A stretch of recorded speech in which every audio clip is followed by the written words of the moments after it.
Well, I mean, Iraqi refugees in Jordan right now are here for from a very long time, and they've come during the height of the Iraq War.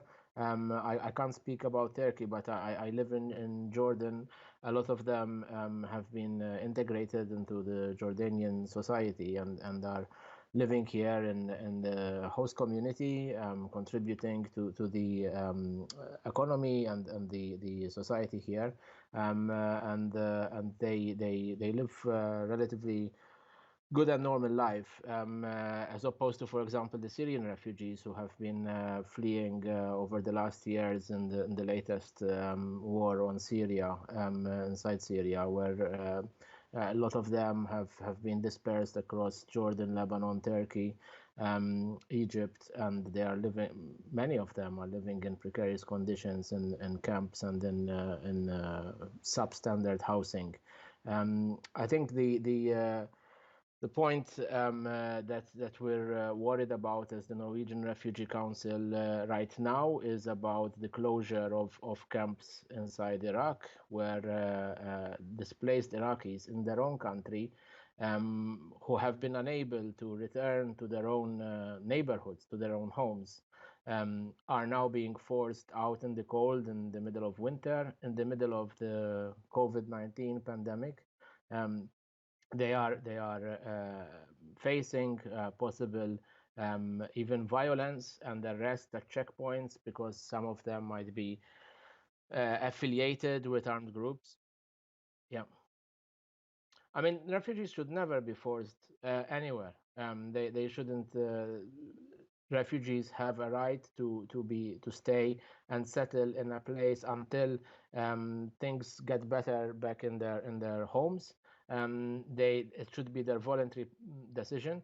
It should be their informed and voluntary decision, and a dignified one as well. If they decide to return to Iraq, they need to return in dignity, fully informed of where they're going, and without being pressured into doing it. It has to be their choice, and whoever is hosting them has a responsibility to make sure that they can live and survive in a dignified manner wherever they are.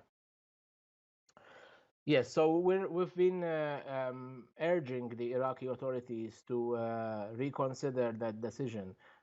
We've been asking the authorities not to rush the closing of camps.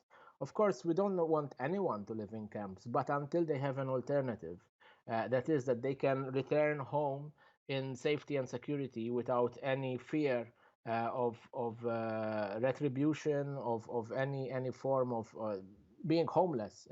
Many of them from Mosul, for example, have nowhere to go, nowhere to return to.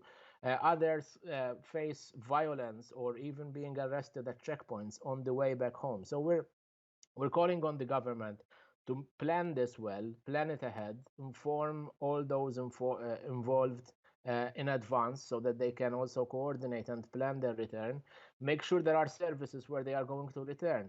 We can't have families going back to places which are completely destroyed, with no water, with no electricity, with no health services or medical services. So that's we're asking the government to uh, reconsider this decision. Yes. Well, we will continue working with the displaced people who are end up out of the camps, and in fact, we are urging donors to increase the funding so that we can keep helping these people. They are among the most vulnerable in Iraq right now, and we have to keep helping them. Of course, it's the government's decision.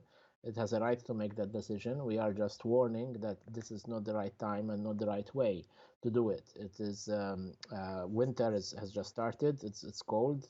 People will get sick, and there is the coronavirus that is raging across the region, which is making it even more precarious. So we're asking the government to calm down with the closure, stop the closures for now.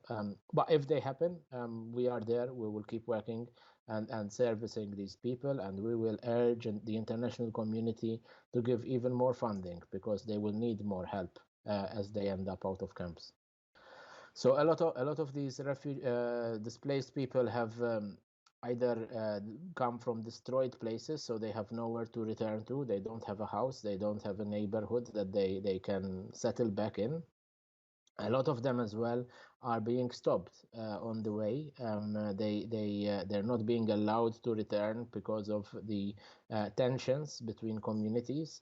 Um, and that's again one thing where we ask the government to intervene to make sure that their return is facilitated, that they can have a smooth return, safe return back home if the camps are going to close down.